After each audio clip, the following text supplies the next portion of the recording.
Magandang buhay po sa lahat mga ka-agri. Welcome back sa ating channel. Huwag po kayong bibili ng ganitong klaseng uloy. Yung tuturo ko sa inyo tips sa pagbili ng marang o uloy. Ang una pong tips, dapat po yan ay ay wala po siyang gas-gas. Wala kang makikitang bali-baling balahibo. Dahil yung maitim, dahil ito hinuhugasan po kasi ito.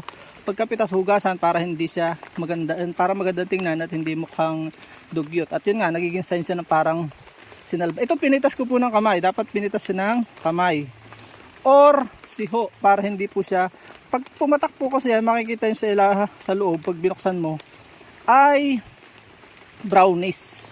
Masim po yun, mapait-pait minsan pag kinain. Kita nyo, wala yung tama. Yun yun ay kinakatkit na ng daga, natutuklasan na ng daga. Wala po yan tama. Napakatamis po niyan. At wag po kayong bibili ng hinog na. Dapat ganito lang kagulang. Para pag travel nyo hindi nyo pa kinain sa daan. Ako, pag nagambol po yan, pitas nga sa kamay, magiging napaka masim-asim at mapait-pait ang lasa. So, sayang naman, ang mahal per kilo na po ngayon yan. So yun po, yun lang yung ilang tip.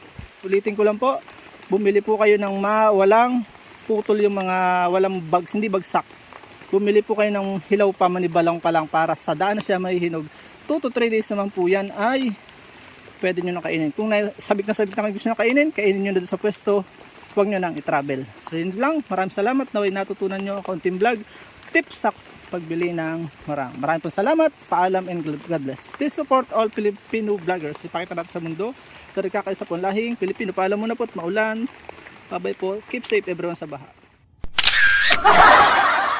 At dyan po nagtatapos ang munti natin vlog. Kung kayo pinapagpala at mahilig kayo sa ganitong klase mga upload, please consider subscribing and hitting the bell icon so that you'll get notification sa mga upcoming namin videos. Ano po?